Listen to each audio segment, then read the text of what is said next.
آج کا بھی بڑا امپورٹنٹ ٹاپک ہے بیکاز اوبویسلی جب رمضان آتا ہے ہم سب کی کوشش یہ رہتی ہے، طلب یہ رہتی ہے کہ زیادہ سے زیادہ ثواب جو ہیں وہ حاصل کر سکیں، اور اسی کی تک و دوق اور اسی کی باغ دوڑ میں ہم سب مصروف رہتے ہیں، اور اللہ تعالیٰ ہم سب کو یہ موقع زندگی میں بار بار دے کہ ہم اس مہینے کو بھرپور طریقے سے جو ہے وہ سمجھ سکیں، جان سکیں اور اس میں اپنی زندگی گزار سکیں اور اس کی پریکٹس پورا سال کر سکیں۔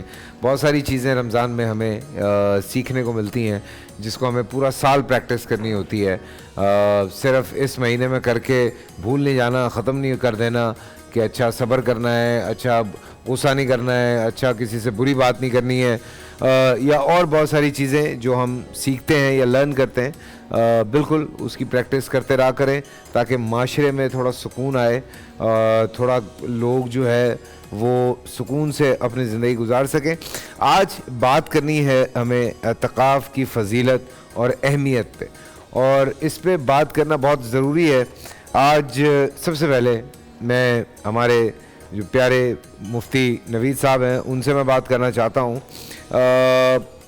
اگر اعتکاف کی عبادت کی ہم بات کرتے ہیں مفتی صاحب تو سنت ہے، تو یہ کون سی سنت ہے اگر ہم اس پہ بات کریں؟ سب سے پہلے تو نحمد نصلی علی رسولہ الکریم، اما بعد، اعوذ باللہ من الشیطان الرجیم، بسم اللہ الرحمن الرحیم، وَأَنْتُمْ عَاكِفُونَ فِي الْمَسَاجِدِ۔ قرآن مجید فرقان حمید نے اعتکاف کا ذکر کیا، اور اعتکاف کوئی نئی عبادت نہیں ہے، جتنی انسان کی تاریخ پرانی ہے اتنی ہی اعتکاف کی تاریخ پرانی ہے۔ مختلف انبیاء کے زمانے میں یہ اعتکاف ہوتا رہا۔ آقا کریم صلی اللہ علیہ وآلہ وصحبہ وبارک وسلم نے جو اعتکاف کیا، اور آج خاص طور پر ہم جس اعتکاف کی نشست میں یہاں بات کر رہے ہیں وہ اعتکاف سنت ہے، اور اس کو ہم سنت مؤکدہ علی الکفایہ کہتے ہیں۔ یعنی نبی علیہ السلام نے ہر سال اعتکاف فرمایا، اور ایک سال حضور علیہ السلام اعتکاف نہ فرما سکے تو نبی رحمت صلی اللہ علیہ وسلم نے اس کے بعد اگلے سال 20 دن کا اعتکاف فرمایا ہے۔ ویسے اعتکاف واجب بھی ہوتا ہے، یعنی جو منت کے حوالے سے ہو، اور اعتکاف سنت بھی ہے، اور اعتکاف جو ہے نا وہ سنت مؤکدہ علی الکفایہ، اور سنت وہ جو جب بھی ہم مسجد میں داخل ہوتے ہیں تو اعتکاف کی نیت کر لیں، وہ بھی اعتکاف ہی کی ایک قسم ہے۔ لیکن یہ خاص اعتکاف جو رمضان المبارک میں خاص وقت سے خاص وقت تک، یعنی 20 رمضان کو سورج کے غروب سے پہلے، بلکہ ایک حدیث میں تو یہ ہے کہ آقا کریم صلی اللہ علیہ وآلہ وسلم فجر کے بعد ہی اعتکاف گاہ میں تشریف لے جاتے، یہ صحیح حدیث موجود ہے۔ لیکن ہمارے یہاں زیادہ ہے وہ یہ ہے کہ آپ سورج کے غروب سے پہلے اعتکاف گاہ میں چلے جائیں، اور شوال کا چاند نظر آنے تک وہاں اللہ کی عبادت کی نیت سے موجود رہیں۔ یہ اعتکاف ہے، یعنی ساری دنیاوی امور چھوڑ کر آپ وہاں موجود رہیں، تو یہ اعتکاف۔ اور یہ اعتکاف سنت مؤکدہ علی الکفایہ۔ اس کا مطلب یہ ہے جیسے ہم جنازے کو فرض کفایہ کہتے ہیں نا، کہ کچھ لوگ پڑھ لیں تو سب بری الذمہ ہو جاتے ہیں، تو محلے میں جہاں مسجد موجود ہے وہاں اگر چند لوگ بھی اعتکاف میں بیٹھ جائیں تو پورے محلے والوں کے اوپر سے اس کا بھار اٹھ جائے گا، اور اگر کوئی بھی نہ بیٹھے تو پھر سب کا مواخذہ عند اللہ ہوگا۔ اعتکاف میں آپ یہ کہتے ہیں اور اس کے اگر لغوی معنی نکالے جائیں تو اعتکاف عکف سے ہے، اس کا معنی رکنا اور ٹھہرنا ہے۔ ٹھہرنا ہے، جی بالکل۔ اور ضروری ہے کہ آپ کے علاقے میں کوئی نہ کوئی لوگ اعتکاف میں ضرور بیٹھیں۔ جی، سب سے افضل تو یہ ہے کہ آپ حرم مکہ میں بیٹھیں، یعنی مکہ مکرمہ میں، مدینہ طیبہ میں۔ پھر روایات میں مسجد اقصیٰ کا تذکرہ بھی ہے جو بیت المقدس میں ہے، اور پھر اس کے بعد ہر آدمی جامع مسجد جو اس کے قریب ہے اس میں اعتکاف کرے۔ ٹھیک ہے، اچھا اس میں ایک اور بات آتی ہے، کچھ لوگ پوچھتے ہیں یہ سوال کہ اعتکاف مسجد میں ہی کر سکتے ہیں یا گھر میں بھی کر سکتے ہیں؟ بسم اللہ والصلاۃ والسلام علی رسول اللہ۔ اعتکاف کے حوالے سے بات ہو رہی ہے، ایک چھوٹی سی فضیلت کی بات کر دوں۔ بیہقی شریف کے اندر حدیث مبارکہ ہے، حضرت سیدنا امام حسین علیہ السلام جو کہ نواسے ہیں نبی پاک صلی اللہ علیہ وآلہ وسلم کے، اور بیٹے ہیں مولا علی کے، اور جنتی جوانوں کے سردار ہیں۔ تو امام حسین علیہ السلام سے مروی آپ فرماتے ہیں رسول اللہ صلی اللہ علیہ وسلم نے ارشاد فرمایا، جس نے 10 دنوں کا اعتکاف کیا تو اس طرح جیسے اس نے 2 حج اور 2 عمرے کیے۔ اللہ، اور اس کے حوالے سے کئی بزرگان دین نے لکھا ہے کہ اگر پورے محلے میں سے سارے لوگ ترک کر دیں، جیسے انہوں نے کہا کہ یہ کفایہ ہے، تو اس کی بے برکتی محلے پہ آئے گی. اور اگر اعتکاف محلے میں ہو رہا ہے مسجد میں، تو اس نے مسجد کا حق ادا کیا ہے، اور گویا پورے محلے نے اس کا حق ادا کیا ہے، اور اس کی وجہ سے اللہ تبارک و تعالیٰ محلے والوں کو اپنے عذاب سے بچا لے گا. اور جس مسجد کے اندر یہ اعتکاف ہو رہا ہے، اللہ تعالیٰ اس کی برکت سے سال بھر کے لیے آل محلہ کے لیے رزق کی تنگی کو دور فرما دے. سبحان اللہ. یہ اتنی اہم چیز ہے، لہذا اس کا اہتمام کر کے ہم مسلمانوں کو مسجدوں میں اعتکاف کرنا چاہیے. آپ نے سوال کیا تھا گھر میں ہو سکتا ہے، یہ نہیں، اس کے لیے مسجد ہونا شرط ہے، یعنی اچھا. مسجد کے علاوہ اعتکاف نہیں. اور مسجد بھی ایسی کہ جہاں باجماعت جو ہے نا وہ نماز ہوتی ہو. بعض فقہاء نے لکھا ہے کہ باجماعت نماز سے مراد یہ ہے کہ جہاں امام اور مؤذن مقرر ہو، اگرچہ کئی دفعہ اس میں نہ بھی ہوتی ہو، لیکن امام اور مسجد کا مؤذن و مقرر ہو، تو ایسی جگہ پر آپ اعتکاف. کہنے کا مطلب ہے کہ گنجان مسجد نہ ہو نا، نعوذ باللہ میں یہ لفظ استعمال کر رہا ہوں. ہوتا ہے نا کہ کئی علاقے میں مسجدیں بنی ہوتی ہیں وہاں پہ ویرانہ، جو ویسے چند لوگوں نے چھپر نما مسجدیں عام جس طرح کھیتوں کے قریب لوگ بنا دیتے ہیں، کام کاج کرتے ہوئے وہاں پڑھیں گے، یا وہ نماز پڑھنے کی جگہ بنا دیتے ہیں، یا ویسے راستے میں جیسے یہاں سڑکوں پہ کنارے پر مارکیٹ والے مل کر بنا لیتے ہیں کہ تھوڑی وہ نہیں پراپر جسے ہم مسجد کہتے ہیں. لیکن عورت جو ہے نا وہ جو اعتکاف کرے گی تو وہ گھر میں کرے گی، اچھا، مسجد بیت میں کرے گی. ٹھیک ہے. یعنی وہ مسجد میں جا کر نہیں کرے گی، وہ اپنے گھر کی مسجد بیت وہ ہوتی ہے، وہ مقام یا وہ کمرہ کہ جسے گھر والوں نے نماز وغیرہ کے لیے مختص کیا ہوتا ہے. اور اگر مختص نہیں بھی کیا ہوا، جس دن اعتکاف میں بیٹھے اس کو ذہن بنا لے کہ جی آج کے بعد ہم لوگ یہاں نماز بھی پڑھیں گے، اور اس میں اعتکاف بیٹھ جائے، تو یہ درست ہے. مرد حضرات جو ہیں ان کے لیے لازم ہے کہ وہ مسجد میں اعتکاف کریں، اور خواتین البتہ گھر پہ اعتکاف کر سکتی ہیں اور کوئی ایسے روم میں. لیکن اس میں سر یہ آپ سے بھی میرا سیم سوال ہے، اسی طرح سے سلسلہ ہے. فیصل بھائی، یہ جو اعتکاف کا فلسفہ ہے اور نبی کریم سے منقول ائمہ اہل البیت علیہ الصلوۃ والسلام کی احادیث میں جو ہمیں بتایا گیا ہے وہ یہ ہے کہ یہ ایک مستقل عبادت ہے. یہ جنازے کی طرح سے نہیں ہے کہ دو بندوں نے پڑھ لیا باقیوں سے جو ہے فرض ادا ہو گیا، یہ نہیں ہے، بلکہ یہ خود ایک مستقل عبادت ہے. اور اس عبادت کی روح یہ ہے کہ انسان جب کچھ دن عالم تنہائی میں باقی تمام لذتوں کو اپنے آپ پر حرام کر کے منع کر کے اللہ کے گھر میں پاکیزگی کی کیفیت میں صرف ذکر و فکر و قرآن، دعا، مناجات اور روزے کی حالت میں بیٹھتا ہے، تو اس سے اس کے اندر کی دنیا میں تطہیر اور تہذیب شروع ہوتی ہے. اب یہ وہ عمل نہیں ہے کہ چند بندے کریں تو باقیوں کو اس کا فیض ملے، چونکہ ہر بندہ خود اس چیز کا ذمہ دار ہے کہ اپنے اندر کی دنیا کی وہ تطہیر کرے. تو وہ ایسے ہی ہے جیسے کوئی شخص جو ہے اچھا کھانا کھا رہا ہو، دیکھنے والے کو وہ لذت تو نہیں ملتی، جس نے کھایا ہے اسی نے اس کا فائدہ اٹھانا ہے. کچھ عبادات ایسی ہیں جو اگر چند بندے کر لیں تو باقیوں سے فرض اٹھ جاتا ہے، جیسے جنازہ ہے، جیسے بعض دیگر عبادات ہیں، لیکن یہاں پر ایسا نہیں ہے. لہٰذا پہلی بات تو یہ ہے کہ ہر بندے کو خود اعتکاف میں بیٹھنا چاہیے. دوسری بات، اعتکاف کے لیے جامع مسجد کا ہونا شرط ہے، ہر مسجد میں نہیں. اہل البیت کی تعلیمات کے مطابق جامع مسجد میں ہی اعتکاف ہوگا.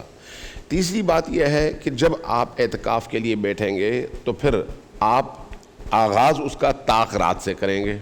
جیسے ابھی آج کی رات سے لوگ بیٹھنا شروع کر دیں گے، فرض کریں 20ویں کی طاق رات، میں نے غلط کہہ دیا، غلطی ہو گئی، یعنی یوں ہے کہ 19واں روزہ ختم کرنے کے بعد بیٹھیں، 20واں 21ویں شب آپ بیٹھتے ہیں.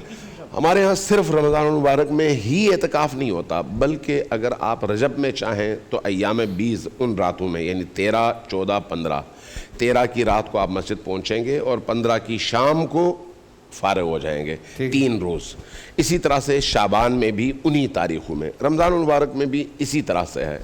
اور دوسری بات یہ ہے کہ ہمارے ہاں جب آپ بیٹھے تو مستحب ہے, آپ کا اختیار ہے, لیکن جب آپ نے ایک دن گزار لیا تو اس کے بعد اب آپ اٹھ نہیں سکتے. اب آپ 3 دن کم از کم مکمل کریں گے. 3 دن مکمل کیے بغیر اٹھیں گے تو آپ نے گناہ کیا ہے. اور 3 دن کے بعد آپ نئے سرے سے 3 دن کی نیت کریں گے اگر آپ نے بیٹھنا ہے, اس حساب سے جتنے دن بھی بیٹھنا چاہیں, لیکن اس کی مقدار جو ہے وہ ہے 3 دن. تو اعتکاف میں اس لیے جب آپ بیٹھتے ہیں تو پھر آپ کو اپنی ضروریات زندگی سے متعلق چیزوں کے علاوہ مسجد سے باہر نکلنے کی اجازت قطعا نہیں ہے. آپ کسی بھی صورت میں باہر نہیں جا سکتے. ہاں, رفع حاجت آپ کی ضرورت ہے, کھانا اگر کوئی آپ کے لیے لے کر نہیں آتا تو وہ آپ کی ضرورت ہے, چاہے افطار ہو چاہے سحری ہو, لیکن اس کے علاوہ باقی کاموں کے لیے آپ نے باہر بالکل بھی نہیں جانا, اور مسجد کی باؤنڈری سے باہر قدم نہیں رکھنا. مسجد کی باؤنڈری سے باہر قدم رکھنا گناہ ہے. آپ سے کوئی ملنے آ سکتا ہے؟ وہاں پر ملنے کی جگہ نہیں ہے, وہاں پر آپ اللہ سے ملنے گئے ہوئے ہیں. اللہ سے ملنے جانے کے بعد آپ اگر لوگوں کو دعوت دے کر گپیں ہانکنے کے لیے, محفلیں سجانے کے لیے اہتمام کرنا شروع کر دیں تو یہ اعتکاف کی روح کے خلاف ہے. ہاں, اگر کوئی ایمرجنسی ہے وہ الگ بات ہے, وہ استثناء ہے. جماعت کے لیے لوگ آتے ہیں, اوبیسلی جماعت میں کیونکہ جماعت ہو رہی ہوتی ہے مساجد میں, تو اس میں جب لوگ اس پر تو پہلے بات ہو چکی ہے. مسجد اصل میں دنیا کے حوالے سے گفتگو کی جگہ ہے ہی نہیں. وہ تو آپ کے تہذیب نفس کی جگہ ہے, عبودیت کی جگہ ہے, ذکر و فکر کی جگہ ہے, اللہ سے ہم کلام ہونے کی جگہ ہے. اور خصوصاً جب آپ روزے سے بھی ہوں, اعتکاف میں بھی بیٹھے ہوں, تو پھر آپ نے وہاں پر جو ہے ٹی وی لگا کے نہیں بیٹھنا, میچ آپ نے دیکھنا شروع نہیں کرنا, موبائل پہ آپ نے گیمز نہیں کھیلنی. اگر یہ کام کرنا ہو تو پھر مسجد اس کام کے لیے نہیں ہے, اعتکاف اس کام کے لیے نہیں ہے. یاری لگانا, دوستی لگانا, ان چیزوں کی وہاں پر کوئی اس کا تصور نہیں ہے. یعنی وہ اعتکاف کی اصل روح کیا ہے؟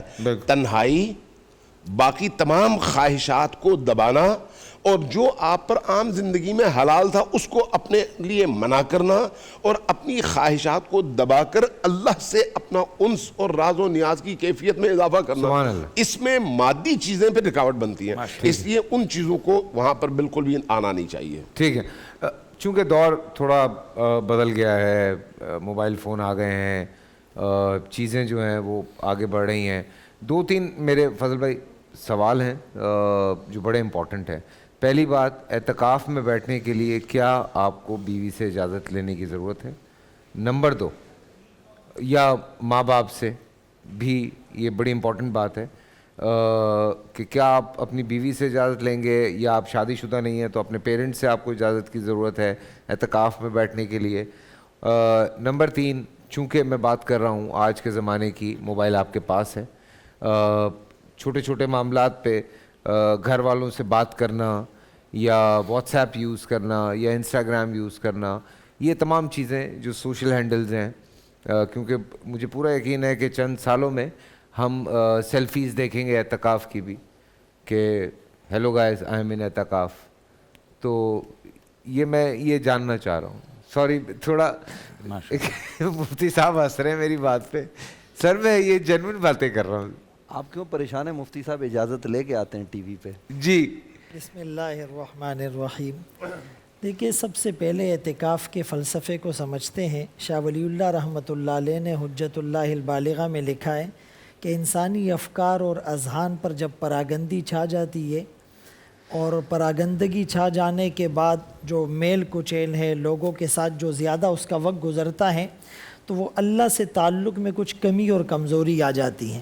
تو اس تعلق کو مضبوط کرنے کے لیے آدمی گوشہ نشین ہوتا ہے, اعتکاف میں بیٹھتا ہے, اللہ کے در پر بیٹھ جاتا ہے. اور ایک مثال اس کی یہ دی گئی کہ جیسے ایک مریض ہوتا ہے تو وہ OPD سے بھی اس کا علاج ہو جاتا ہے, لیکن جو کریٹیکل کنڈیشن میں ہوتا ہے اس کو پھر ایڈمٹ ہونا پڑتا ہے.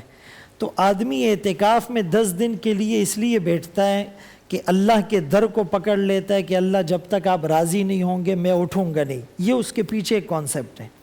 اور اس کی بہت ساری فضیلتوں میں سے ایک فضیلت تو یہ ہے کہ احب البلاد الی اللہ مساجدها, جو کائنات کی سب سے خوبصورت اور بہترین جگہ ہے, 10 دن یہاں بیٹھنے کا موقع مل رہا ہے. پھر اللہ تعالیٰ کا یہ مہمان بن رہا ہے, پھر اللہ کا زائر اور اللہ کے گھر کی نشانی اور دیدار کو دیکھنے کی نیت سے یہ بیٹھ رہا ہے, پھر فرشتوں کا اس کو ماحول اور ان کی ہم نشینی نصیب ہو رہی ہے، گناہوں سے یہ بچ رہا ہے، اور وہ تمام نیکیاں جو اعتکاف میں بیٹھنے کی وجہ سے یہ نہیں کر پا رہا، ان تمام نیکیوں کا بھی اس کو یہاں بیٹھ کر اجر ملے گا۔ جہاں تک آپ نے سوال کیا کہ گھر والی سے یا والدین سے اجازت لینا، تو دیکھیں نماز، روزہ، زکوٰۃ یہ چیزیں ایسی ہیں کہ اس کے لیے گھر والوں سے اجازت لینا ضروری نہیں ہوتا ہے۔ البتہ اعتکاف میں وہ اتنا خیال ضرور رکھے کہ اس کے گھر میں آیا کوئی محرم کوئی مرد ہے یا نہیں، اگر ان کی ناموس کا مسئلہ ہے یا ان کے نان نفقے کا مسئلہ ہے یا دشمن کا کوئی خوف ہے یا ان کی ضروریات زندگی کو پورا کرنے والا کوئی نہیں، تو پھر اس کو چاہیے کہ یہ نہ بیٹھے۔ لیکن عام روٹین میں ان سے اجازت لینا، بیوی کہاں اجازت دے گی کہ 10 دن کے لیے فیصل قریشی صاحب اعتکاف میں بیٹھ جائے؟ تو ظاہر سی بات ہے کہ ان کا ذہن بنانا پڑتا ہے کہ بھائی ہم جب وزٹ کے لیے جاتے ہیں اور کاروبار اور بزنس ٹرپ کے لیے جاتے ہیں تو اس کے لیے بھی گھر والے اجازت دیتے ہیں، یہاں بھی اجازت دی جائے۔ دوسری بات یہ جو آپ نے تشہیر کی کہ اگر وہ موبائل کے ذریعے سے رابطے میں رہتا ہے تو جو مقصد اعتکاف کا خلوت نشینی، وہ مقصد فوت ہو جاتا ہے، یعنی ساری دنیا سے ہٹ کٹ کے اللہ سے جو تعلق جوڑنا تھا تو وہ یکسوئی تو آپ کو حاصل نہیں ہوئی۔ آپ موبائل کے ذریعے سے ان ٹچ ہیں، اب گھر والوں سے اگر آپ صبح اور شام بات کر رہے ہیں تو ظاہر سی بات ہے کہ اس کی روح جو ہے وہ فوت ہو جائے گی۔ ہاں ضروری کوئی پیغام دینا ہے، ضروری کوئی میسج دینا ہے تو اس میں آپ ضروری میسج دے سکتے ہیں۔ کوئی آپ سے ضروری بات کرنے کے لیے اعتکاف میں آ بھی سکتا ہے، مل بھی سکتا ہے، اور دینی بیانات اور دینی مذاکرے وہ اعتکاف میں بہت زیادہ بہتر ہیں۔ تلاوت، درود شریف، ذکر و اذکار، نوافل کے ساتھ ساتھ دینی مکالمے اور مذاکرے بھی کیے جائیں۔ سبحان اللہ، سبحان اللہ۔ اور دیکھیں یہ بہت چھوٹی چھوٹی سی باتیں ہیں جن کو ہم انڈرسٹینڈ کرنے کی بات کر رہے ہیں، اور اعتکاف میں بیٹھنے کے حوالے سے بھی باتیں ہو رہی ہیں۔ سو یہ سمجھنا، کچھ چیزوں کو جاننا اور سمجھنا بہت ضروری ہے۔ ابھی علامہ صاحب فرما رہے تھے ٹی وی کا، ہم نے دیکھا کچھ مساجد میں اس طرح سے بھی ہوتا ہے، ٹی وی بھی ہوتے ہیں۔ پھر جو لوگ اعتکاف میں بیٹھے ہوئے ہوتے ہیں وہاں پہ بھی پھر کافی آپ عبادت کرنے بیٹھے ہیں، آپ اللہ کا نام جو ہے وہ لینے بیٹھے ہیں۔ اچھا جی، میں جا رہا تھا بات کرنے، لیکن چلیں۔ السلام علیکم۔ ہیلو، السلام علیکم۔ ہیلو، وعلیکم السلام۔ بھائی کیسے ہیں آپ؟ ٹھیک ٹھاک ہے سب لوگوں کو؟ السلام علیکم۔ جی وعلیکم السلام۔ چلو بھائی، ایک مسئلہ ہے، ایک میں نے اعتکاف کے بارے میں آپ دیکھا تھا، ایک جھوٹ بول رہا میں نے اعتکاف کے بارے میں۔ یار آپ کی آواز کٹ رہی ہے دوست، تھوڑا سا سگنل والے ایریا میں آ کے کال کر لیا کریں۔ ہیلو ہیلو جی، میں جاب کرتا ہوں، پر وہاں میں نے یہ کرا ہے سین کہ اس بار میں اعتکاف کا بول کے میں 10 دن کی چھٹی لے لی ہے۔ اب پر مجھے اعتکاف میں بیٹھنا نہیں ہے، مجھے اپنے گھر والوں کے ساتھ روزہ کھولنا ہے، افطاری انجوائے کرنی ہے، سب کچھ کرنا ہے، پر اب مجھے یہ سمجھ نہیں آ رہا ہے کہ اب اس چیز کا میں کیسے اپنا جو اس چیز کا خمیازہ ہوتا ہے وہ کیسے میں ادا کروں۔ بھائی میرے نے آفس میں 10 دن کی چھٹی لے لی، یہ کہہ کے کہ میں اعتکاف میں بیٹھ رہا ہوں۔ بسم اللہ الرحمن الرحیم۔ سب سے پہلے تو یہ توبہ کریں، جھوٹ ہمارے ہاں کبیرہ گناہوں میں سے گناہ ہے، اور اگر آپ نے اعتکاف ہی بیٹھنا ہے تو آپ نہیں بھی بیٹھنا تو آپ چھٹی اعتکاف کے نام پہ نہ لیں، اور یہ تصور قائم ہو جائے گا کہ جی کسی نیک کام پہ پھر چھٹی لی جا سکتی ہے۔ اس طرح چھٹی لینا یہ ان کے ساتھ بھی دھوکہ ہے، اپنے اعمال کے ساتھ بھی زیادتی ہے، اور جھوٹ بولنا حرام ہے، اور اس کی قطعی طور پر ہماری شریعت میں، دین اسلام میں کسی قسم کی کوئی گنجائش نہیں۔ حدیث مبارکہ میں آتا ہے اعتکاف سے متعلقہ، من اعتکف عشرین کان کحجتین وعمرتین۔ عبادات میں سے یہ وہ مقدس، مطہر، بابرکت عبادت ہے کہ جس کے کرنے والے کو اللہ جل شانہ 2 حج، مقبول حج اور 2 مقبول عمروں کا ثواب نصیب فرماتے ہیں۔ اور اعتکاف کا آج جو فلسفہ ہے وہ آہستہ آہستہ ہماری، یہ جس طرح آپ فرما رہے ہیں کہ وہاں بیٹھ کر ہماری گپ شپ ہوتی ہے، تسنع ہوتی ہے، ریاکاری ہوتی ہے، دکھاوا ہوتا ہے، ہار شار ہوتے ہیں، اس نے اس فلسفے کو برباد کر دیا۔ اعتکاف کا فلسفہ کیا ہے؟ اعتکاف کا فلسفہ یہ ہے کہ بندہ پورا مہینہ نماز پڑھتا ہے، تراویح پڑھتا ہے، قرآن پاک تراویح میں سنتا ہے، سناتا ہے، دن کو روزہ رکھتا ہے، سحری افطاری کا اہتمام کرتا ہے، مگر اسے ایک جنون ہے، اسے ایک عشق ہے کہ ایک میرا رب مجھ سے راضی ہو جائے اور میں اپنے رب سے اپنی رضا اور مغفرت حاصل کر لوں۔ تو اس جنون کے چکر میں یہ آخری جو 10 دن اعتکاف ہے، اس اعتکاف کا اہتمام خود آقا دو عالم صلی اللہ علیہ وسلم نے کس طرح فرمایا کہ آپ نے ہر وہ سنت جو آپ کی سنت ہے کبھی چھوڑی بھی ہے، کبھی کی بھی ہے، مگر اعتکاف نبی کریم صلی اللہ علیہ وآلہ وسلم کی وہ مبارک سنت ہے جسے 10 سال میں آپ نے کبھی نہیں چھوڑا، جسے کبھی ترک نہیں کیا، اور آپ کی زندگی مبارک کا جو آخری اعتکاف تھا وہ 10 دن کا نہیں تھا، وہ 20 دن کا تھا۔ آپ 20 دن اعتکاف میں بیٹھے، اور یہ فلسفہ وہ ہے کہ بندہ جس طرح ساڑی پنجابی کہتے ہیں نا جی، کسی دے پیرے پہ جانا، کسی دے ڈیرے تے بہ جانا کہ جی اب تو معافی لے کر ہی جانا ہے۔ تو یہ معافی اس معتکف کو کیسے ملتی ہے؟ اب دیکھیں باہر جو بندے ہیں، ہم جو باہر رہتے ہیں، ہم اس اعتکاف کا اہتمام نہیں کر سکتے۔ سب سے زیادہ اس بندے کو فائدہ یہ ہوتا ہے کہ اس گوشہ نشینی کی وجہ سے، مسجد کے مبارک مقدس ماحول، پاکیزہ ماحول کی وجہ سے اسے حصول لیلۃ القدر نصیب ہوتی ہے۔ اب لیلۃ القدر کے لیے اہتمام وہ کیا کرے گا؟ لازمی بات ہے وہ اعتکاف میں ہے تو وہ عشاء کی نماز بھی باجماعت ادا کرے گا، وہ فجر کی نماز بھی باجماعت ادا کرے گا، وہ درمیان میں تراویح بھی پڑھے گا، وہ کچھ تلاوت بھی کرے گا، وہ اہتمام کرے گا۔ اب وہ لیلۃ القدر کسی بھی شب میں آ جائے، 21 کو آ جائے، 23 کو آ جائے، 25 کو آ جائے، 27 29 کہیں بھی آ جائے، وہ اسے مل کر رہے گی۔ تو جسے لیلۃ القدر مل گئی اسے اور کسی چیز کی ضرورت ہی باقی نہیں رہتی۔ باقی ہمارے جو اکابر تھے، میں صرف ایک مثال عرض کرتا ہوں، ہمارے اکابرین میں اعتکاف کا بڑا اہتمام رہا ہے۔ حضرت عبداللہ بن مبارک رحمۃ اللہ علیہ یہ وہ انسان تھے جو 1 سال حج کرتے تھے، 1 سال جہاد کرتے تھے، مگر یہ فرماتے ان کی زندگی میں کبھی بھی اعتکاف قضا نہیں ہوا۔ کسی نے اخیر زمانے میں پوچھا آپ اتنے بڑے آدمی کیسے بنے؟ اللہ نے آپ کو اتنے علم سے، فضل سے نوازا۔ آپ نے فرمایا میں نے جو کچھ بھی پایا اعتکاف سے پایا ہے۔ اور صرف 1 سیکنڈ میں وہ بات کروں گا جو آپ نے مفتی فضل سبحان صاحب سے سوال کیا، بیوی سے اجازت لینی چاہیے نہیں لینی چاہیے؟ بیوی کیسا ہونا چاہیے؟ حضرت عبداللہ بن مبارک فرماتے ہیں میں اعتکاف میں سب سے زیادہ دعائیں اپنے والدین کے بعد بیوی کے لیے کرتا ہوں، کیونکہ میرا جو کچھ ضرورت کے لیے میرا بستر ہوتا ہے، میری ضروریات کی کتابیں ہوتی ہیں، جو کچھ میں نے مطالعہ کرنا ہوتا ہے وہ مجھ سے پہلے میری بیوی مسجد میں پہنچوا دیتی ہیں۔ اللہ کیا کہنا سبحان اللہ، ماشاءاللہ۔ سبحان اللہ۔ لیکن یہ سوال رہ گیا کہ اجازت ہے میں اس میں ایک بیوی حاشیہ جو ہے لگاؤں، وہ جی، اجازت لے یا خوبصورت نہ بات لے؟ انہوں نے کیا ہے۔ بیوی اجازت لے دیکھیں نہ لے؟ خود یہ جو اعتکاف کی کیفیت ہے جیسے سب نے بیان کیا ہے، یہ اصل میں انسان کی خلوت ہے۔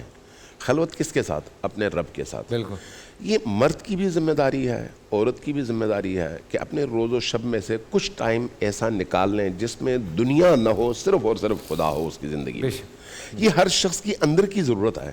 اب اس کی ہمیں جو تعلیم ملتی ہے وہ نبی کریم کی اپنی ذات سے ملتی ہے۔ آپ یہ دیکھ لیں نا کہ نبی کریم صلی اللہ علیہ وآلہ وسلم مکہ چھوڑ کر، کعبۃ اللہ کو چھوڑ کر غار حرا میں چلے جاتے تھے۔ یہ وہ خلوت ہے نا، تنہائی ہے نا، چونکہ یہاں پر چاہے کچھ بھی ہو، لوگ آتے ہیں جاتے ہیں، ملتے ہیں جلتے ہیں، ان چیزوں سے بالکل ہٹ کر پہاڑ کے اس چوٹی پہ جہاں پر جانا ہر ایک کے لیے مشکل ہے، کوئی جاتا نہیں ہے، رسول کریم اکیلے وہاں پر جا کر اگر ایک عرصہ گزارتے تھے، اور حضرت خدیجۃ الکبریٰ سلام اللہ علیہا ان کی وہ زوجہ جو مکہ میں رہتی ہیں، یہ سارا رستہ طے کر کے کھانا بنا کر ہمیشہ ان کے لیے اس پہاڑ کی چوٹی پہ لے کے جاتی تھیں۔ تو بیوی کیسی ہے، شوہر کیسا ہے، اس تنہائی کا ہدف کیا ہے، یہاں سے ہمیں بڑی آسانی سے پتہ چل جاتا ہے۔ تو اس لیے خدا کی راہ میں شوہر کو بیوی کی مدد کرنی چاہیے اور بیوی کو شوہر کی مدد کرنی چاہیے۔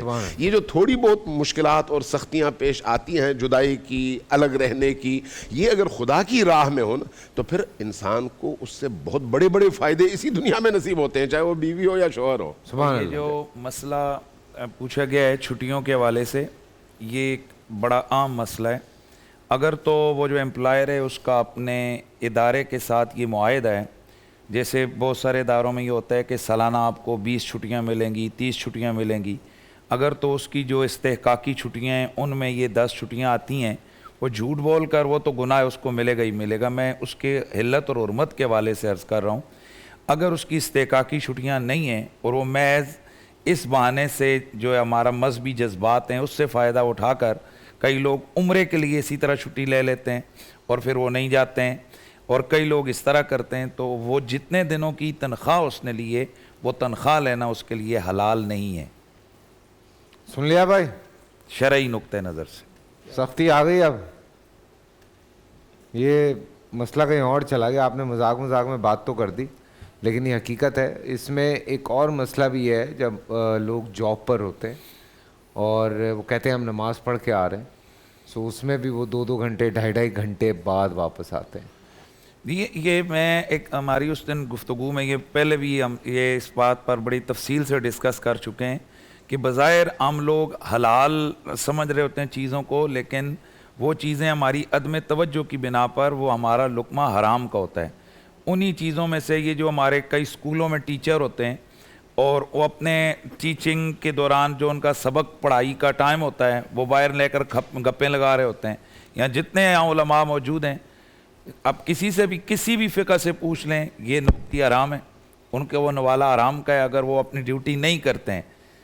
اور ان کا استحقاق، بعض جگہ تو چھٹی کے استحقاق ہے، یعنی ایک اختیاری سبق ہوتا ہے کہ یار آپ نے یہ کتاب کے اتنا یہ چیپٹر پڑھانے ہیں، چاہے 10 دنوں میں پڑھاؤ 20 دنوں میں، وہ ایک الگ ٹاپک ہے۔ لیکن اگر اس کی ڈیلی کے حوالے سے اس کی ڈیوٹی ہے تو اس کے لیے اس کا وہ لقمہ حرام کا ہے، لقمہ حلال کا نہیں ہے۔ پہلے دے چکا ہے اور اس کی قیمت لے رہا ہے، دیکھیں واضح جس طور پہ وقت کی حدیث اس نے ہے، قیمت لے لی ہے اس وقت میں کسی اور کام کا کرنا اس کے لیے قطعی طور پر حرام ہے۔ واضح طور پہ حدیث ہے، مفتی صاحب کی بات کی تائید ہے کہ لا دین لمن لا عہد لہ، فرمایا کہ اس کا دین ہی نہیں جو اپنے عہد کی پاسداری نہ کرے۔ اور قرآن کریم میں ہے وَأَوْفُوا بِالْعَهْدِ إِنَّ الْعَهْدَ كَانَ مَسْئُولًا، اپنے عہد کو پورا کرو، اس عہد کے بارے میں باس پرس ہوگی۔ تو ظاہر سی بات ہے کہ وہ ایک وقت بھی جو ہے اگر 1 گھنٹہ بھی ضائع کرتا ہے تو اس کے بارے میں اس کو جواب دینا پڑے گا۔ خاص طور سے اعتکاف کے حوالے سے کچھ بات چیت ہو رہی ہے، کیونکہ ہمارے کچھ بھائی بہنیں انشاءاللہ آج رات سے کل رات سے، میں کیا کنفیوز ہوا ہوں یار، پتہ ہی نہیں چلتا ٹائم کا، سو انشاءاللہ وہ اعتکاف میں بیٹھنا شروع کریں۔ پروفیسر صاحب ایک بڑا امپورٹنٹ آپ سے میرا سوال ہے، اور وہ سوال یہ ہے، آپ اعتکاف میں جی ٹھیک ہے، اور آپ اعتکاف میں جو یہ کھانا منگوانے والی ایپس ہیں یا دوست ہیں، آپ ان سے کھانا منگوائے جا رہے ہیں، KFC آیا جا رہا ہے پیزا بھی آ رہا ہے، بسم اللہ برگر بھی آ رہے ہیں، بسم اللہ والصلاۃ والسلام علی یہ کیسے قابو ہوگا یہ نفس پہ؟ یہ مسئلے جو ہے نا، یہ پہلے ہمیں اعتکاف کی حقیقت سمجھنی چاہیے۔ اعتکاف جو ہے عبادت کی معراج ہے۔ واہ واہ واہ، اعتکاف میں جب انسان بیٹھتا ہے وہ اپنی آزادی کو خود بخود دستبردار ہو جاتا ہے۔ واہ، انسان کو سب سے پیاری چیز اپنی آزادی ہے۔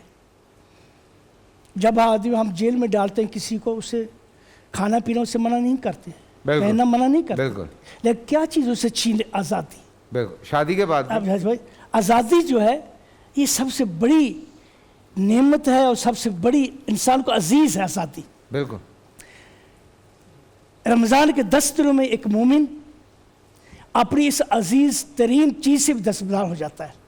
10 دن کے لیے اپنے آپ کو بند کر لیتا ہے، میں اپنی آزادی دستبردار۔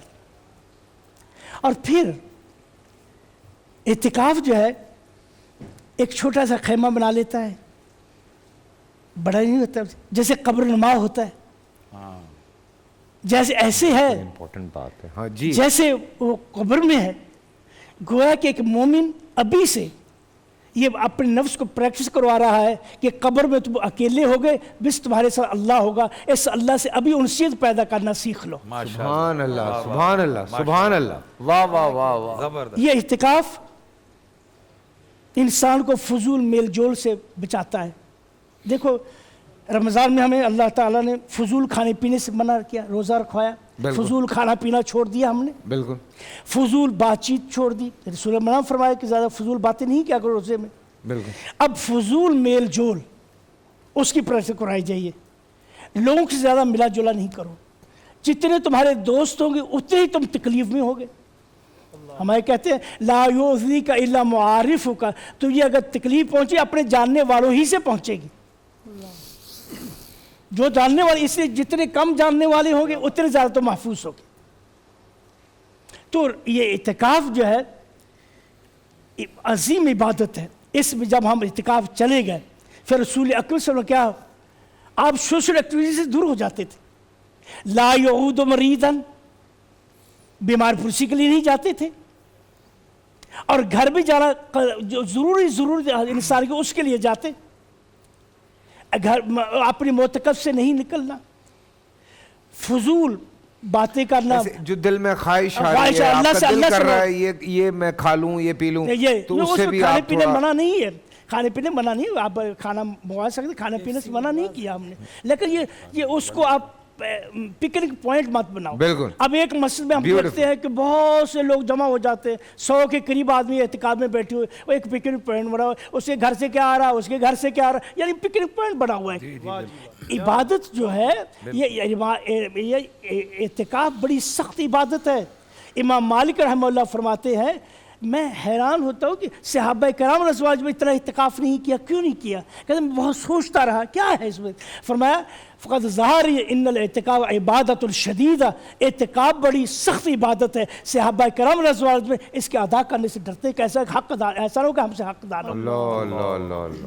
اعتکاف جو ہے ایسا نہیں ہے بچے رکھ رہے یہ کر نہیں ہے, یہ جیسے کہ ایک تفریح ہے, تفریح نہیں ہے, یہ اللہ سے ملاپ ہے. پروفیسر صاحب بیچ میں ایک سوال کا جواب دے, نابالغ بچے رکھ جا سکتے ہیں اعتکاف تو کر لے, نابالغ ہے وہ کیا, اعتکاف تو بڑوں کے لیے یا عصاکبر الذنوب, انسان اپنے گناہوں سے اعتکاف کرتا ہے.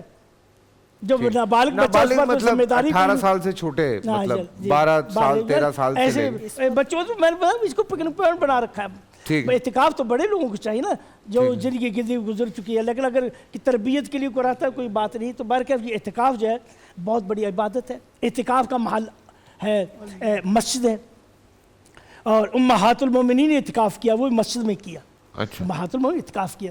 اسی طرح اگر کوئی عورت گھر میں اعتکاف, گھر کی مسجد میں اعتکاف کرے تو اللہ وانتم عاکفون فی المساجد, اپنی اعتکاف کا محل مسجد ہے. تو اعتکاف کا جو اعتکاف بیٹھتے ہیں ان کو چاہیے اس اعتکاف کی روح کو سمجھے اور اپنے اندر وہ جذبہ پیدا کرے, وہ شوق پیدا کرے, جس سے یہ عبادت جو ہے اللہ کا دو جگہ. عورت اگر گھر میں اعتکاف میں بیٹھتی ہے تو کھانا نہیں پکا سکتی, اعتکاف گھر میں زیادہ بات چیت نہیں کر سکتی, گھر میں تو رہتی 24 گھنٹے, اس کا اعتکاف امہات المومنین اعتکاف کیا مسجد میں ہی کیا, مسجد میں اعتکاف کیا انہوں نے. پروفیسر صاحب نے اعتکاف کے خواتین کے مسائل سے متعلق ایک بات کہی کہ عورتیں بھی مسجد میں اعتکاف میں بیٹھیں, تو ظاہر ہے یہ ان کا نقطہ نظر ہے, لیکن احناف کے ہاں خواتین گھروں میں اعتکاف میں بیٹھیں. مسجد میں عورت کے اعتکاف بیٹھنے کو احناف نے مکروہ تحریمی لکھا ہے. اس کے ضمن میں یہ لکھا ہے کہ اگرچہ وہ مسجد میں پردے کی رعایت رکھتے ہوئے بیٹھ جائے تو اعتکاف تو ہو جائے گا, لیکن اس کا وہ بیٹھنا مکروہ ہوگا. اور پھر دلیل میں انہوں نے ام حمید رضی اللہ عنہا کی ایک روایت ہے کہ انہوں نے رسول اللہ صلی اللہ علیہ وسلم سے کہا کہ میں چاہتی ہوں کہ آپ کے پیچھے نماز پڑھوں. تو آپ صلی اللہ علیہ وسلم نے فرمایا تمہارا جذبہ اور شوق تو قابل دید ہے, لیکن تمہارے لیے گھر میں نماز پڑھنا بہتر ہے. اور پھر یوں وضاحت کی کہ گھر کے اندرونی کمرے میں پڑھنا صحن سے بہتر ہے, اور گھر کے صحن میں نماز پڑھنا محلے کی مسجد سے بہتر ہے, اور محلے کی مسجد میں نماز پڑھنا یہ میری مسجد نبوی میں نماز پڑھنے سے بہتر ہے. عورت چونکہ وہ پردہ ہے. اچھا دوسری روایت یہ ہے, یہ الترغیب و ترہیب میں. سوری فضل بھائی, لیکن بہت ساری مساجد ہیں جہاں پہ سیگریٹڈلی ایک خاص جگہ بنائی ہوئی ہوتی ہے خواتین کے لیے. میں اسی طرف آ رہا ہوں. دوسری روایت یہ ہے کہ امی عائشہ رضی اللہ عنہا اس کو روایت کرتی ہیں اور دوسرے بھی صحابہ کہ اللہ کے رسول صلی اللہ علیہ وسلم کے لیے اعتکاف کا خیمہ مسجد نبوی میں لگایا گیا. تو جب آپ تشریف لائے تو اور خیمے بھی لگے ہوئے تھے. تو آپ نے پوچھا یہ کس کے ہیں؟ بولا حضرت عائشہ, حضرت حفصہ رضی اللہ عنہما, دیگر ازواج مطہرات کے. تو آپ صلی اللہ علیہ وسلم نے جو جملہ فرمایا کہ اس سے تمہارا ارادہ نیکی کا ہے, فقہا نے لکھا ہے کہ آقا نے اس بات کو ناپسند فرمایا اور ان کے خیمے ہٹائے گئے. اچھا اسی طرح حضرت عمر رضی اللہ عنہ نے جب عورتوں کو مسجد میں آنے سے روکا نماز کے لیے, تو اس موقع پر حضرت عائشہ رضی اللہ عنہا نے یہ فرمایا تھا کہ اگر اللہ کے رسول صلی اللہ علیہ وسلم ہوتے اور اس سیناریو کو اور ان حالات کو دیکھتے تو آپ بھی منع فرما دیتے. اب دیکھیں جہاں تک آپ نے بات کی کہ اس کے لیے سیپریٹ جگہ ہوتی ہے، لیکن عورت کا گھر سے نکلنا، مسجد تک جانا، پھر ہر مسجد میں اتنا پراپر انتظام نہیں ہوتا، اختلاط کا بھی ایک خطرہ اور خدشہ اور اندیشہ رہتا ہے. تو نماز میں جب ان کو گھر میں پڑھنے کی ترغیب دی گئی اور آقا نے عورت کی گھر کی نماز کو پسند فرمایا، تو اس سے آپ اندازہ لگا سکتے ہیں کہ اعتکاف میں تو وہ مسلسل 10 دن بیٹھتی ہیں. اچھا، اسی سے ملا جلا ایک سوال آپ نے کیا تھا کہ بھائی مرد بیوی کی اجازت کے بغیر مسجد میں اعتکاف میں بیٹھ سکتا ہے یا نہیں، تو وہ تو الحمدللہ ہم نے کہہ دیا کہ بیٹھ سکتا ہے. لیکن مفتی نوید صاحب کے توجہ دلانے پر یہ مسئلہ کہ عورت شوہر کی اجازت کے بغیر بیٹھ سکتی ہے یا نہیں، تو اس میں احناف کا مسئلہ یہ ہے کہ مسنون اعتکاف ہو یہ رمضان کے 10 دنوں والا، یا نفلی اعتکاف ہو، عورت شوہر کی اجازت کے بغیر اعتکاف میں نہیں بیٹھ سکتی. نوید بھائی آپ سے میرا سوال ہے، اگر کوئی مقروض انسان ہے وہ اعتکاف میں بیٹھ سکتا ہے؟ فیصل قریشی صاحب بہت اچھی جانب آپ نے توجہ دلائی ہے. آج کل اکثر یہ ہوتا ہے، عید کا موقع ہوتا ہے تو لوگوں نے قرض دینا ہوتا ہے، تو وہ جان چھوڑانے کے لیے وہ یہ کہتے ہیں کہ جناب ہم اعتکاف میں بیٹھ گئے، حالانکہ انہوں نے وعدہ کیا ہوتا ہے، ضرورت ہوتی ہے عید پر پیسوں کی کہ میں آپ کو پیسے 27ویں روزے کو 28ویں روزے کو دے دوں گا. وہ جان چھڑانے کے لیے اعتکاف میں بیٹھ جاتے ہیں. تو یہ بھی ایک طرح کا دھوکہ ہے کہ آپ اپنے وہ جو وعدہ کیا، جیسے ابھی قرآن مجید کی آیت یہاں تلاوت کی گئی، وَأَوْفُوا بِالْعَهْدِ إِنَّ الْعَهْدَ كَانَ مَسْئُولًا، اور یہ بڑے بڑے کاروباری لوگ کرتے ہیں. ویسے اگر کسی آدمی کے اوپر قرض ہے اور اس کا کوئی وقت طے نہیں ہے، اور اس جس آدمی کا اس نے دینے نہیں ہے پیسے نہیں، ویسے اگر قرض ہے اس نے بعد میں دینے، عید کے بعد دینے، وہ تو بیٹھ سکتا ہے. لیکن اس بات کو پیش نظر رکھ کر جان چھوڑانے کے لیے یہ تو انسان کو تکلیف دینا ہے کہ آپ نے اس سے وعدہ کیا ہے کہ میں، یہ تو وہی والی بات ہو گئی جو پہلے ہوئی کہ جناب نوکری سے چھٹی لے لی اپنے جاب سے اور کہا کہ جناب میں جو ہے وہ اعتکاف میں بیٹھوں گا، اور وہ نہیں بیٹھا. تو یہاں یہ دیکھیں، ہم یہ نہیں کہیں گے کہ اعتکاف نہیں ہوگا، اعتکاف تو ہو جائے گا، اس کی جو حدود و قیود ہے، لیکن یہ انسانوں کو دھوکہ دینا یہ کہاں کی انسانیت ہے؟ کیا اسلام اس کی ہمیں تعلیم دیتا ہے؟ آپ نے کسی سے قرض لیا، اس سے وعدہ کیا ہے، اس کا وعدہ پورا کرو اور وقت پر اس کو واپس کرنے کے آپ پابند ہیں. نہیں دے سکتے تو آپ اس کو بتا دیں کہ بھئی میں اعتکاف میں بیٹھ رہا ہوں، اس وقت میں دینے کی پوزیشن میں نہیں ہوں، میں عید کے بعد دوں گا، تو کوئی عرض کی بات نہیں. ٹھیک ہے، شاہ صاحب یہاں موجود ہیں. شاہ صاحب اعتکاف میں اوبیسلی جب لوگ جاتے ہیں، بیٹھتے ہیں، دعائیں مانگتے ہیں پروردگار سے، ایسی دعائیں، ایسی فضیلت جو لوگ زیادہ سے زیادہ جن کو پڑھیں، تو ایسی دعاؤں کے بارے میں ضرور بتائیے. بسم اللہ الرحمن الرحیم. پہلے تو ہم ان کو مبارکباد دیں گے، وہ بڑی سعادت والے ہیں، بڑی عزت والے ہیں، جو ماہ رمضان کے آخری عشر میں اللہ رب العزت کی رضا کے لیے، خوشنودی کے لیے ماشاءاللہ اعتکاف کر رہے ہیں. مولا کائنات حیدر قرار حضرت علی المرتضیٰ شیر خدا کرم اللہ وجہ الکریم فرماتے ہیں کہ میں نے جناب رسول اکرم صلی اللہ علیہ وسلم کو فرماتے ہوئے سنا کہ جو ماہ رمضان کے آخری عشرے کا اعتکاف اللہ کی رضا کے لیے کرے تو اللہ تبارک و تعالیٰ اس کو 2 حج اور 2 عمروں کا ثواب عطا فرمائے. ایک تو بہت بڑی سعادت ہے. پورے دور میں لوگوں میں جذبہ کچھ بدم پڑتا جا رہا ہے. پہلے کرونا کی وجہ سے بھی تھا. تو جتنے ناظرین سامعین ہمیں سن رہے ہیں، اگر ان کو موقع ہے تو کوشش کریں، کیونکہ اصل ہے لیلۃ القدر کو پانا. بالکل 21 23 25 27 حدیث پاک کا خلاصہ ہے کہ اللہ کے رسول نے پورے ماہ رمضان کا پہلے عشرے کا کیا اعتکاف. پھر دوسرے عشرے کا جب اعتکاف کیا تو صحابہ کو کہا کہ جبریل امین نے مجھے خبر دی کہ لیلۃ القدر کو ماہ رمضان کے آخری عشرے کی طاق راتوں میں تلاش کیا جائے. تو پھر آپ نے صحابہ کو کہا کہ تم میں بھی جو چاہے وہ آخری عشرے کا اعتکاف کرے. تو اصل تو ہے لیلۃ القدر کو پانا. تو میں اس کے لیے سب سے بڑا وظیفہ یہی ہے کہ جب آپ مسجد میں ہیں، ایک تو باوضو رہیں، سبحان اللہ، اور دوسرا ہر نماز باجماعت ادا کریں اعتکاف کے لیے. ویسے ضروری ہے مگر آپ اعتکاف میں ہیں اور آپ کی جماعت چھوٹے، بہتر ہے معتکف پہلی صف میں نماز ادا کریں، کیونکہ بیٹھا ہی اللہ کی رضا پانے کے لیے. 2 تیسرا یہ وہاں صاف ستھرا رہیں، یعنی اپنے آپ کو صاف، مسجد کا ادب احترام بھی کرنا ہے. جتنی پاکیزگی ہوگی، ظاہری پاکیزگی، اللہ تعالیٰ باطن کو بھی صاف کر دے گا. مسواک کو استعمال کریں، باوضو رہیں اور خوشبو لگائیں، مسجد کو گندا آلودہ ہونے سے بچائیں. اسی طرح موبائل فون کا استعمال، آپ وہاں بھی بیٹھ کے اگر یوٹیوب فیس بک دیکھ رہے ہیں یا وہاں پہ بھی آپ لغویات فضولیات میں پڑے ہیں ویسے ہی روزے میں اور مسجد کے اندر تو مسجد کا تقدس پامال ہوگا. اسی طرح جو بہنیں گھروں میں بیٹھ رہی ہیں وہ بھی موبائل کو سائڈ پہ رکھے, اصل میں خلوت اللہ کو پانا ہے. تو جب آپ بعد میں ڈرامے دیکھ لیجیے, اللہ رب کی رضا کو حاصل کرنا ہے تو پھر آپ یہ چیزیں ترک کر دیں, کیونکہ اللہ کو پانے کے لیے یہ سمجھ لیں اللہ سے ولایت کی بھیک مانگے. جیسے کہا تھا اب تو غنی کے در پر بستر جما دیے. معتکفی کی مثال ایسی ہے کہ وہ رب کے دربار میں آ کے بیٹھ گئے, یا اللہ تو راضی ہوگا تو میں جاؤں گا. تو اس میں سب سے بہترین وظیفہ ہے حضرت سلطان الاوراد, یعنی قرآن کی تلاوت کثرت سے کرے. اگر قرآن تلفظ درست نہیں ہے تو میں ہاتھ جوڑ کے کہوں گا اعتکاف میں آپ قاری صاحب سے, علامہ صاحب سے رابطہ کریں, اپنا قرآن اچھا کر لیں, کچھ صورتیں حفظ کر لیں.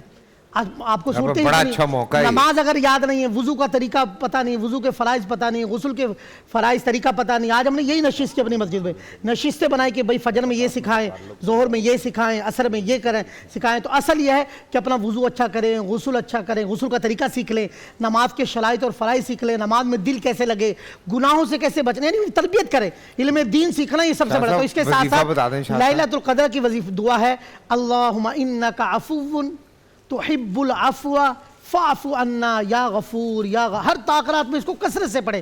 حضرت عائشہ نے پوچھا یا رسول اللہ اگر ہم لیلۃ القدر کو پائیں تو کون سی دعا کی ادا پڑھیں؟ تو اللہ کے رسول نے فرمایا یہ دعا پڑھیں, اللہم انک عفو تحب العفو فاعف عنی یا غفور یا غفور یا غفور. یعنی اللہ سے مغفرت مانگے, استغفار کثرت سے پڑھیں. استغفار کی برکت ہے, استغفر اللہ ربی. عام مسلمان ہے وہی دعا نہیں پڑھ سکتا تو کثرت سے یہی پڑھے, استغفر اللہ ربی استغفر اللہ ربی. الحمدللہ استغفار کی برکتیں ہیں سر, سب بگڑے ہوئے کام بن جاتے ہیں. اور اللہ کے حضور گڑ گڑا کر سحری میں افطار میں دعائیں مانگے, سحر افطار کی قدر کریں. عالم اسلام کے لیے, میں معتکفین کو کہوں گا, پاکستان کی سلامتی کے لیے, حضور کی دکھیاری امت کے لیے خصوصی دعا مانگیں. سبحان اللہ. یہ عام ترین بات فیصل بھائی, مفتی نوید صاحب نے قرض کے حوالے سے بات کی ہے. ہمارا یہ ایک کلچر بن چکا ہے کہ بعض لوگ کاروباری جو ہوتے ہیں, میں نے یہ میرا یہ تجربہ ہے کہ یہ بالکل میرے تجربے میں میرے سامنے یہ چیزیں آئی ہیں کہ ان کے پاس رقم ہوتی بھی ہے تو پھر بھی وہ یہ جو تاجر ہوتے ہیں کسی سے لے لیے, رقم رکھے ہوئے, کہتے ہیں ذرا دبا کے رکھو تو پھر ذرا وہ ٹھیک کرے گا. ایسے لوگوں کے لیے اللہ کے نبی صلی اللہ علیہ وسلم نے جو قرض ادا کرنے کی طاقت ہونے کے باوجود قرض ادا نہ کریں تو اللہ کے نبی نے فرمایا یہ ظالم ہے. اور ایک اور حدیث کے اندر آتا ہے, نبی پاک نے فرمایا کہ اگر کوئی آدمی قرض کو ادا نہ کرے تو جس کا قرض اس نے دینے اس کے لیے اس کی عزت کو حلال کر دیتا ہے. اللہ, یعنی عزت کا مطلب ویسے آپ کسی مسلمان بھائی کو سختی نہیں کر سکتے ہیں, لیکن وہ کہتا ہے بھائی تو میرا قرض کیوں نہیں دے رہا, یعنی سختی کرتا ہے تو اس سے پکڑ نہیں ہوگی. اور اہم ترین بات یہ کہ حضرت ابو ہریرہ سے مروی رسول اللہ نے فرمایا کہ اگر کوئی شخص قرض کی ادائیگی کی نیت کرے کہ میں نے قرض دینا اور اس کے پاس مال نہ ہو تو فرمایا اللہ اس کے لیے اسباب پیدا فرما دیتا ہے اور وہ کہیں نہ کہیں سے غیبی اس کے پاس مال آئے گا اور وہ قرض ادا کر دے گا. اس میں کوئی دوسری شک نہیں ہے. تو یہ قرض خدا کے لیے یہ قرض ضرور ادا کریں. بہت شکریہ آپ لوگوں کا. انشاءاللہ آپ میں سے سب سے ملاقات ہوگی شہر میں. ہمارے مفتی فضل صاحب نہیں ہوتے ساتھ میں, لیکن ہم کوشش کر رہے ہیں کہ کسی طرح سے ان کو بھی پکڑا جائے اور ان سے بھی تھوڑی شہر میں بات ہو, کیونکہ بہت تفصیل سے اس میں بات ہو سکتی ہے.